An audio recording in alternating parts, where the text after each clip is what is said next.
I'm sorry I'm not Cocaine Bear. Here we go. Ladies and gentlemen, joining me on the line as he does most every week. And real quick, I apologize to the people that didn't realize that there was a major holiday last week that meant we didn't do any show. But ladies and gentlemen, joining me on the line, Mike Reyes from Cinemablend.com is on the line. Hey, man, what's going on? Not much, but at the same time, we did promise an overstuffed Thanksgiving Christmas extravaganza, which kicked off Christmas and celebrated Thanksgiving the week before. Again, apologies to the listeners who thought that we would have had something last week, but, we did kind of prepare for that. And, in the future, we'll be more clearer about where we're heading with that. Basically, it comes down to how fucking dare you not post this week. But anyways, Mike Reyes on the line with me. Look, if it wasn't for the big turkey, we would have. I know, right? Over in the world of movies, this week we're going to start with some reviews. It's going to be a lot of, couple reviews, and then we're going to talk about a lot of trailers that came out. So let's get into it. The first movie we're going to talk about this weekend is probably the big one for most people. Violent Night is out. Yes, it is. And I am glad that it has finally dawned upon us. This is a movie that I have gotten to see. In fact, I did a couple interviews for it over the past couple weeks. And I am so glad that I did, because this is a real riot, man. Is it good? Is so much fun. Good. I'm glad. It's so good. Okay, so you probably have the same issue that I do when it comes to movies like this.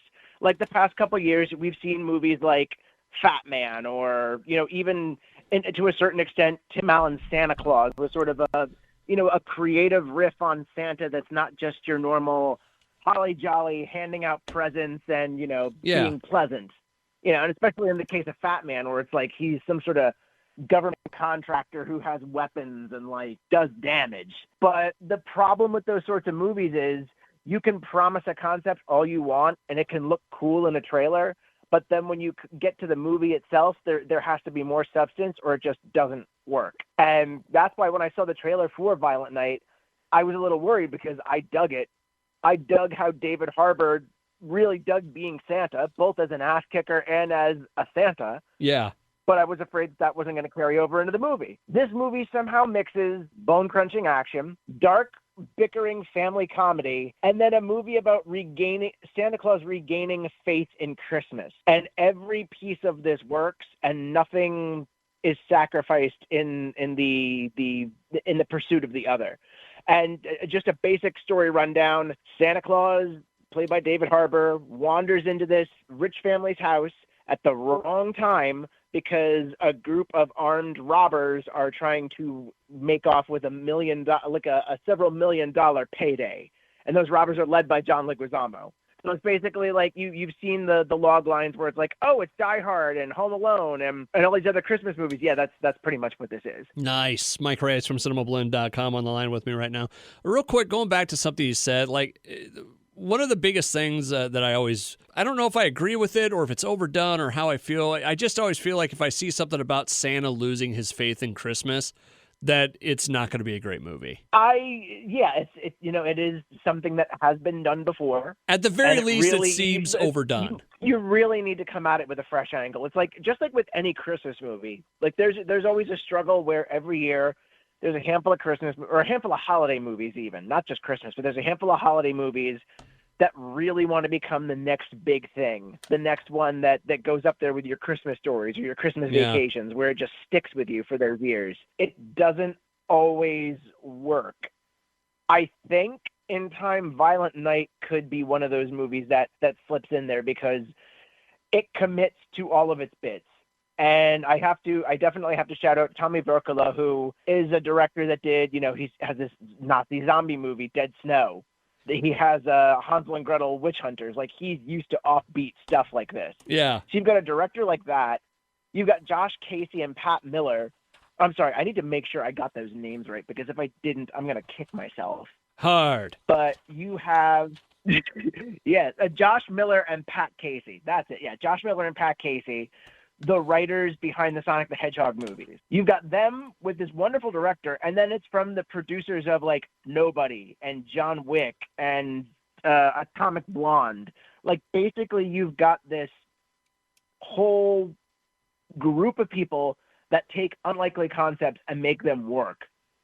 and then it just absolutely pops off. And it is so much fun to see David Harbour be slightly disgruntled Santa, or, he has a sledgehammer named Skull Crusher. Of course he does. So, and just the things that they explore with this character, it's absolutely terrific. And then you've got the bonus of Beverly D'Angelo, Ellen Griswold herself, playing this real cast iron bitch of a woman, and she does it so brilliantly. So Violent Night, very good. Go see it this weekend. Over in the world of Will Smith, he's got a new movie coming out this weekend. This is an interesting time for Will Smith because of we're kind of in the fallout of the whole slap thing, right? I don't know if we'll ever be out of the fallout of the slap, at least, for the next year or so. I mean, it may die down at some point, but let's face it, Emancipation is the new film that Will Smith is in, where it was based off of a famous historical photograph of the back of a slave that had been whipped. And it is basically the story of that man, played by Will Smith, who escapes captivity and then joins the Union Army to fight in the Civil War, and sort of is trying to fight to get back to his family. You've got Will Smith playing the lead. Ben Foster is playing the functional villain, who I think used to own Will Smith's character, or is just an antagonist to him. Okay. And then you've got Anton Fuqua directing it, who's done movies like Training Day. I'm trying to remember the name of his Netflix movie he did recently with Jake Gyllenhaal. But Anton Fuqua was a huge name. Real quick, wasn't this the movie that was supposed to lead to him getting a big Oscar nomination, and this was going to be the real big one for the next Oscars? Well, the thing is, obviously there's going to be a push for this film with awards. This has already been screened at several high-profile events where there's been, I think, politicians and celebrities that have seen the movie and had good things to say about it. And obviously, to a certain extent, there's going to be a sort of image rehab tour when it comes to this. I know Will has done limited interviews, or at least I believe he's done limited interviews for this film. And there's already been talk about how he and Anton Fuqua kind of want people to look past the incidents of this year's Oscars to judge the movie for what it is.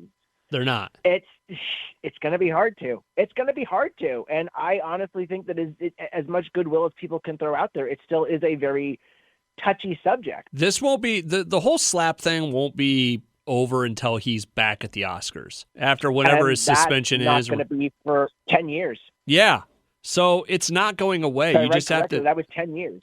Yeah, it's not happening. It's not going away. But anyways, you have not seen this, correct? Not yet, but I'm going to look to catch that, obviously, as part of my, end of year push, because clearly we've got the heavy hitters coming out right now that people are, and even some of the movies that have already come out, these are going to be the movies that people are going to talk about between now and the Oscars, because we're heading into award season, and yeah, I'm very interested to check this one out.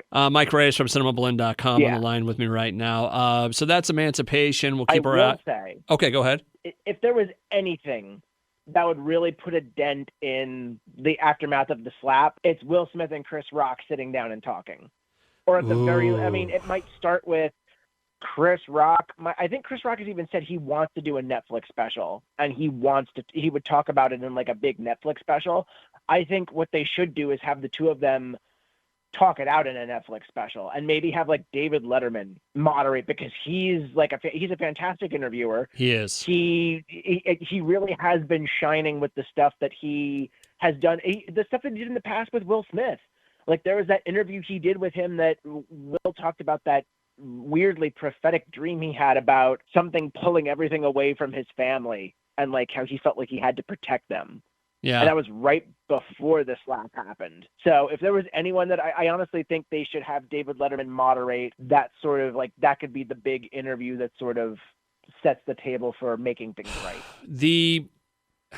the thing about it is, you know what? It won't ever be made right because Chris Rock wants to make money off it. Listen, Chris Rock's no dummy, and in this situation, he can make bank if he can, get someone to pay for him to sit down and do it. But it's not going to be resolved because they sit down at a special, where they're both getting paid. Well, okay, so it won't be resolved, but that might be the incident that allows the public to sort of move on from it and people at large to move on from it. Obviously, they're going to still have their sides of the incident and they're going to, stick to that. Yeah. But that would be the big public relations sort of win where it's like, okay, they talked it out and this is where they're standing. And then everybody kind of closes ranks around that. And ultimately it goes to where it goes. Mike Reyes from Cinemablend.com joining me on the line to talk about movies. All right, that's going to do it for the review part of this. The news section this week is going to be dominated by mostly trailers. We got a lot of trailers this week, and the big one, I think, Indiana Jones 5. We got our first look at it. Yeah, we just did. Folks, as we were recording this, out of nowhere, straight out of an Indiana Jones movie, out of nowhere, the treasure itself unveiled. And we now know that Indiana Jones 5 is called Indiana Jones and the Dial of Destiny. I'm just going to let us take a moment here and soak in what we've just watched. And B-sox, I want you to lead us off with what you thought of what we saw. Let me preface it by saying this. I didn't hate Kingdom of the Crystal Skull. There was one part of it I didn't enjoy. It wasn't one of those movies that stuck out in the world of Indiana Jones to me, okay? The part that I disagreed with, it wasn't a dirty enough movie. If you think about the first three Indiana Jones movies, he's very tattered, he's very sweaty, he's very gritty. They're gritty movies. The first thing I thought when I saw the trailer for Dial of Destiny is it looks like an Indiana Jones movie. Yes. As much as I do not hate Kingdom of the Crystal Skull, and I think Temple of Doom is the worst one, with Kingdom of the Crystal Skull coming in after that, I do agree with you that just the look on that movie was clean and CGI and very modern. And that's not right when you're talking about Indiana Jones, because this was one of those things where, Steven Spielberg and George Lucas both had their franchises that they wanted to do the old adventure serial movies all over again. George Lucas did that with Star Wars. Steven Spielberg did that with Indiana Jones. It was also his reaction to not being able to direct a James Bond movie. He wanted to do James Bond movies and he didn't, so they created Indiana Jones as sort of an antidote to that. This looks fantastic. And another thing that needs to be noted is James Mangold is directing this. So this man has given us everything from 3:10 to Yuma and Girl Interrupted to Logan and Ford v Ferrari. I will follow this man wherever he wants to go. And this is just even more proof why. There is something just so damn special about what we've just seen, and it feels warm and it feels great. And that's even with the fact that there are going to be de-aged flashbacks where we see Harrison Ford back in 1944, I think. The movie's supposed to open, if I heard correctly, with Indy in a Nazi castle in 1944. And obviously whenever you hear the words de-aging, some people are going to be like, oh no, but this looks good and it sounds like it serves a purpose. I really can't wait. And then the whole trailer ends with one of a pure moment of Indiana Jones jumping in, seeming to take charge of a situation, and then realizes he's bitten off more than he can chew. Oh, it's wonderful. And it's just, he's not a perfect hero, but he's a great hero. And that has always been what is so exciting about Indiana Jones. We are going to see Indiana Jones and the Dial of Destiny in theaters June 30th, 2023. But I had a feeling, and I'm glad that this kind of confirms that this is going to be in front of Avatar. I had a feeling going into anticipating Avatar in the Way of Water. It's there's no way this trailer doesn't get attached to that. This is probably bigger than the next couple Marvel movies. Of course, you're going to have Quantumania probably attached on there too, but this is going to be your centerpiece. this will probably be the trailer they run right before Avatar. There you go. Mike Reyes from Cinemablend.com. All right, so that was the first big trailer that, like you said, it came out while we were recording, so there might be a little cut in this, but you'll never know. The other one we got the same day as Indiana Jones. We finally got a real look at No one will ever believe you. No one will ever believe you. Transformers: Rise of the Beast, another Transformers movie. I'm a Transformers fan. You're not really. What did you think of this? I think it looks promising. Okay. It's definitely not. It's been a while since we've seen a Transformers movie, but it's certainly been even longer that we've seen the Michael Bay style action in the franchise, because he hasn't been involved since The Last Knight. Bumblebee was like sort of an Amblin kids like teenage adventure drama. And while I was definitely not a fan of that, I appreciate the fact that the franchise has been moving away from big action, big songs, like trendy, hip sort of things. Like they're really trying to make Transformers movies with these. Rise of the Beast interests me because of the fact that you've got Stephen Caple Jr., who directed Creed 2, directing this movie. I absolutely love the hell out of Creed 2. And so when I heard he was directing this, I was excited. But then getting this first look, it actually seems intriguing. I mean, we're going into the era of Beast Wars in live action. This is going to be a 1990s centered film. And we've got Ron Perlman as Optimus Primal again. Yeah, that's pretty awesome. Him and God, do I love Peter Cullen. God, do I love Peter Cullen. But Peter Cullen was one of my first interviews on camera. I remember you telling that story. That man is just, long may he reign. This is a different universe than the Michael Bay movies, right? I see. It has not been spelt out. I don't think it is. I just don't think they've pulled all the threads together, because Bumblebee takes place in the 1980s, I want to say. Yeah. Rise of the Beast is the 1990s, and then Transformers, all of the Michael Bay movies take place in the aughts.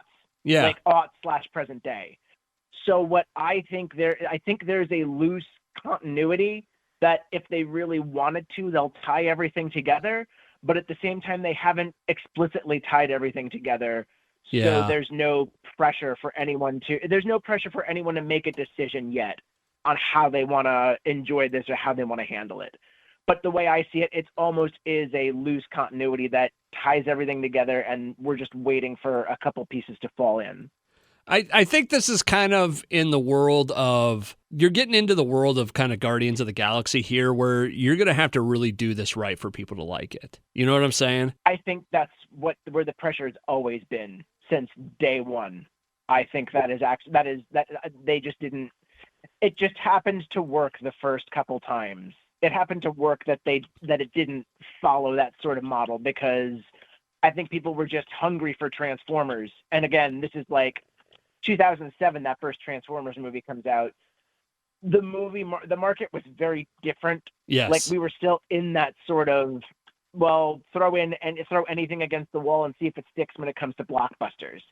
Like we were a year out from the Marvel Cinematic Universe taking root. So once that happened, I think it became a little harder for something like Transformers to go in there and try to do something new, because it's like, okay, you've got these people that are very like close to the continuity of the actual source. And then that became something that all fan bases were more invested in. It's like, okay, go to the source, honor the source. Yeah.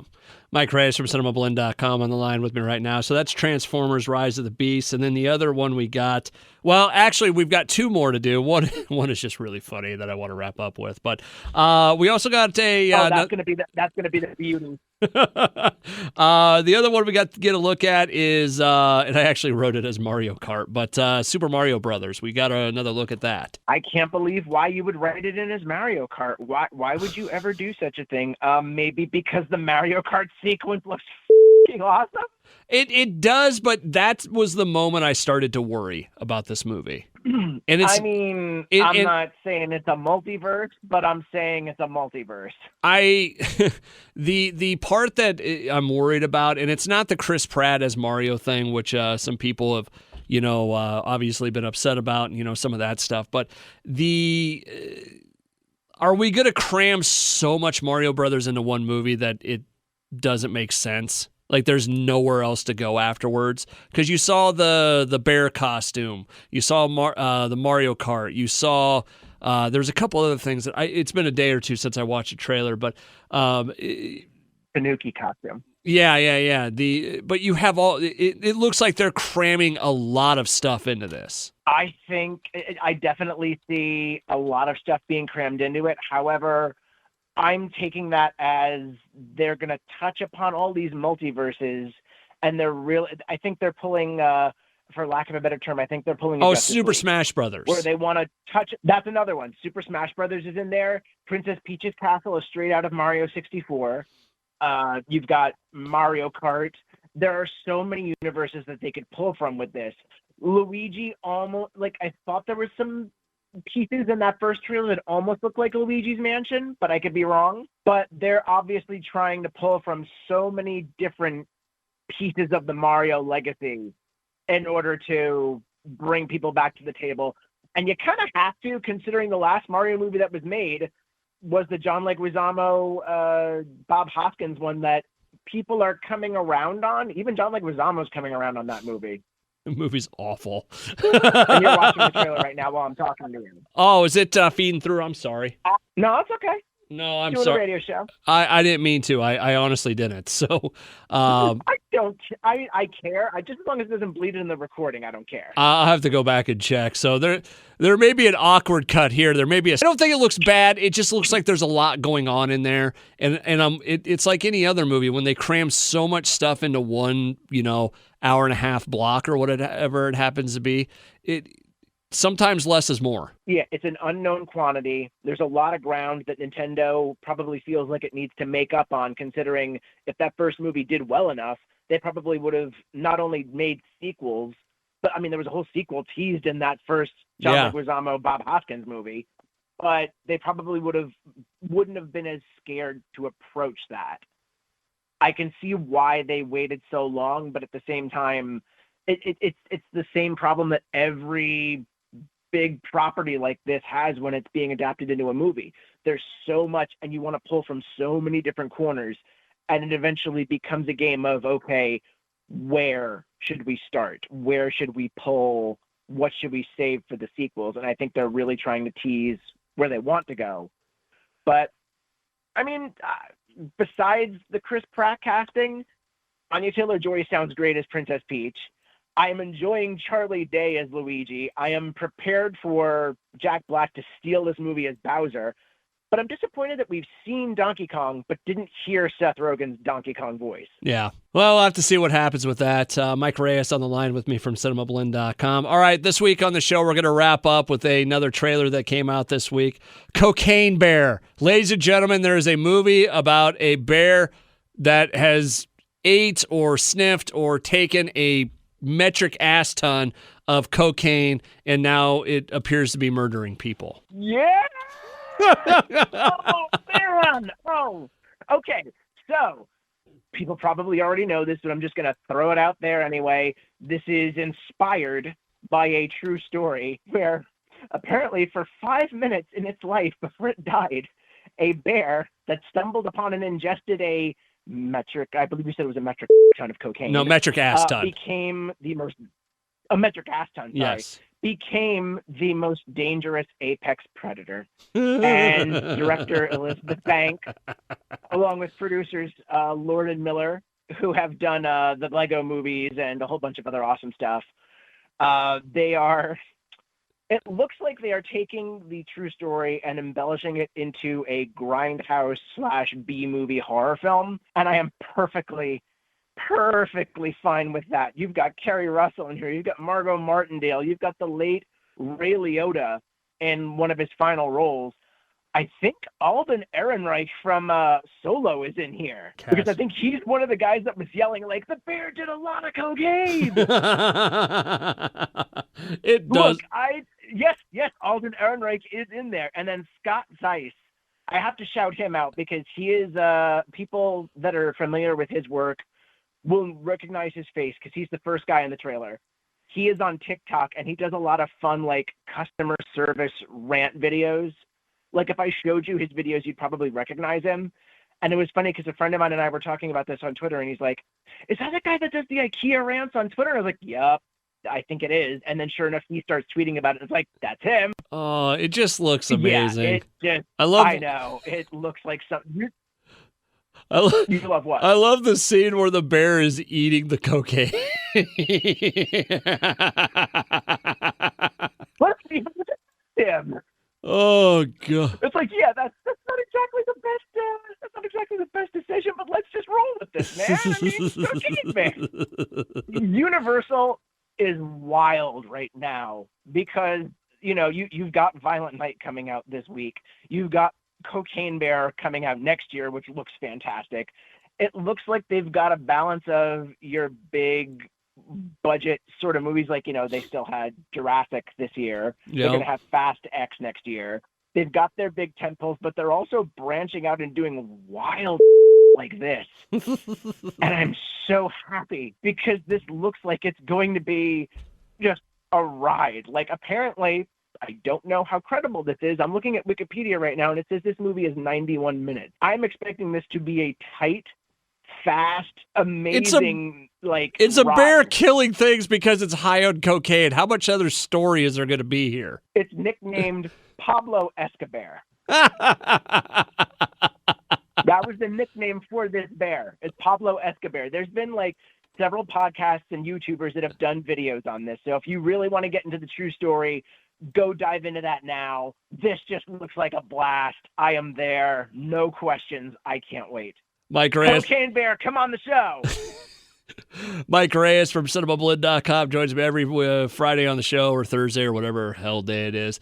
There is a show this week, in case you didn't notice. We did do a show this week, so there you go. Anyways, that's going to do it for us this week. We'll have all of Mike Reyes' information at the bottom of the page. Mike, you have yourself a wonderful cocaine-filled weekend. It's about a big bear that does a ton of blow. Cocaine Bear. All right, so long story short, we had the perfect ending there with Mike doing a verse of Cocaine Bear to the, lyrics of Cocaine from Eric Clapton. And we should keep trying to pull ourselves out, and we keep getting pulled back in. There was another trailer that came out after we got done recording. I mean, if we really want to, we could probably just drop this in somewhere through the magic of editing. No. No. This is it. This is it. We're doing it like this. The people will know the truth. We're not the government. True. So I believe it is a Comic-Con in Brazil right now. There is a big I think it's a big Comic-Con going on in Brazil, and as such, when you have a convention like that, yes, CCXP. So, the Comic-Con, originally called the Comic-Con Experience, now CCXP, Brazilian Multi-Genre Entertainment and Comic Convention.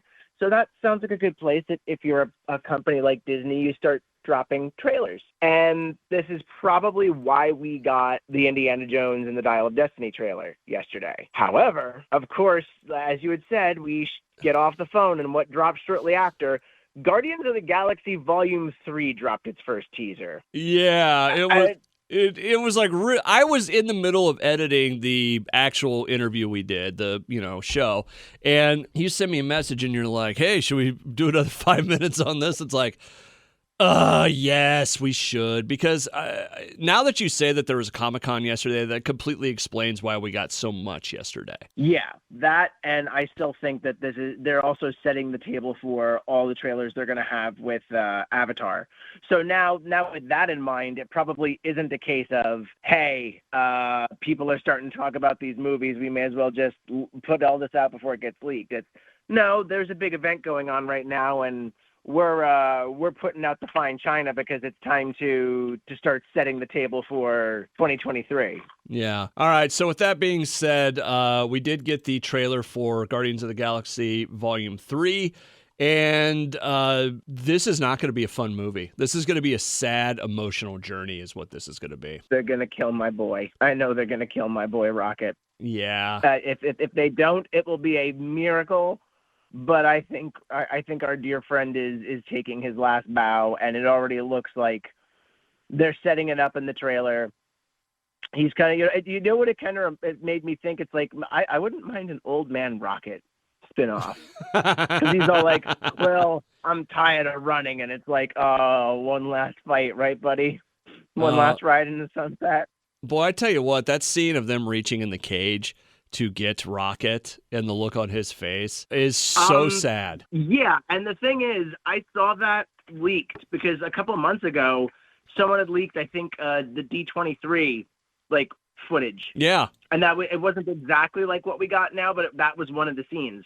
I remember that bruised me then. It still bruises me because you see this little baby raccoon scared for its life. And then you remember all the stuff that he says, and like when he talks briefly about being a genetically created creature in one. Yeah. And this character, while he's a lot of fun, he has pain to him. And it looks like Rocket is going to be the emotional center of 3, and the thing that that's going to be where the stakes are highest. He's probably going to go out in battle, and we get to see his girlfriend Lila the otter too. Boy, I was wondering, there's a scene where Quinn is looking down at a table and it looks like they're in some sort of hospital. Is that the moment that Rocket dies? Like, would they show that, or is it a red herring? It's either that, or some people are thinking it might be him seeing his mom die all over again. But I think it looks too modern.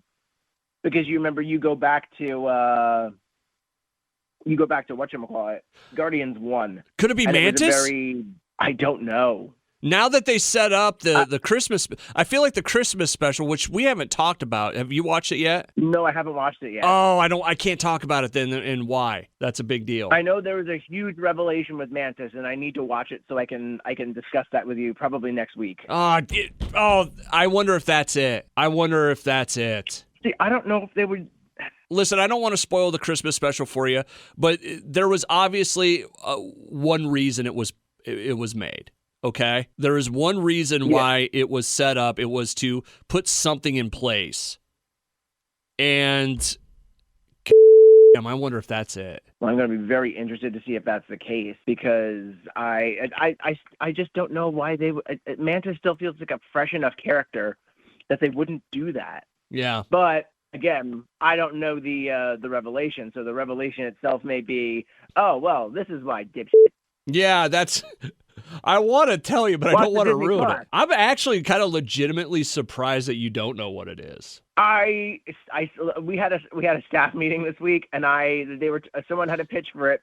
I literally muted the computer. So that way it's like, okay, I am not going to spoil this for myself. I will let this play out, but I am not going to spoil this for myself. I gotcha. Anyways, boy, I wonder if that's it. But no, that trailer, it's gonna be brutal. My old boss wrote me, and he's like, "This is gonna be dark." Oh yeah, I mean, this is James Gunn's final Guardians movie before he heads off to DC. So, and I wouldn't be surprised if he comes back to Marvel for something. It's just Guardians is like that. Guardians is going to be. This is his last ride with that. Yeah, and it looks like it's going to absolutely be worth it. I think there will be tears again. There's always been tears with Guardians. Like every single one of those movies has had a moment where I'm sobbing, and it's not manipulative. It's James Gunn doing his job.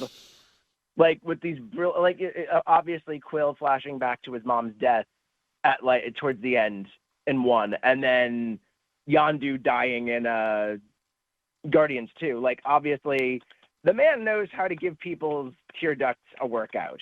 Boy, that scene, that in he may be your father, but he ain't your father, but he ain't your daddy. Yeah, that's such a great part of that movie. Michael Rooker, man, it's like, who would have thought? Like the man's versatile and obviously can do anything. But people weren't giving him those chances back in. Well, they were giving him some of those chances, but not all. Yeah. It was just like, hey, this no nonsense Southern talking guy. Yeah, Michael Rooker. But then James Gunn comes around and is like, I'm going to let you play a horror monster. I'm going to let you play a badass bounty hunter with a heart of gold. Like, I'm going to give you all of these opportunities because I dig your style. All righty.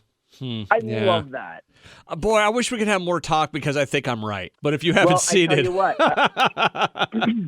I'll tell you what, I will try to slot in the Christmas special this weekend so we can talk about it next week. Perfect. Mike Reyes from Cinemablend.com joining me on the line to talk about movies. I think this is actually the end this time, right? Yeah, I think so. I mean, I although I will just mention as a note, and we can discuss this another time, I did watch Planes, Trains, and Automobiles for Thanksgiving. Did you like it? It was okay. I want to see the stuff that got cut.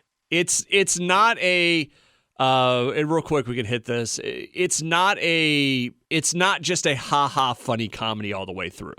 There are some very mean and nasty parts to that movie. No, yeah, I think that's what colored my reaction, is because everyone talks about the ha-ha funny stuff, but there is obviously the sadder pieces. There is Steve Martin just being an to John Candy, and John Candy to a certain extent being insufferable, but it's not like the guy's really trying to set out to make anyone's life a living hell. What? And while it wasn't ha-ha funny, it was an intriguing story to actually follow. Like I was sitting there following it, point A, point B. One is an and one is a bumble. That's the odd couple matchup there. Oh yeah, I love those. So, anyways, all right, cool. Well, we can talk more about it later. Mike Reyes from Cinemablend.com joins me on the line to talk about movies. I think this is actually the end this week. Mike, have a great cocaine-filled weekend. Cocaine, do. Yeah, I'm not letting it go.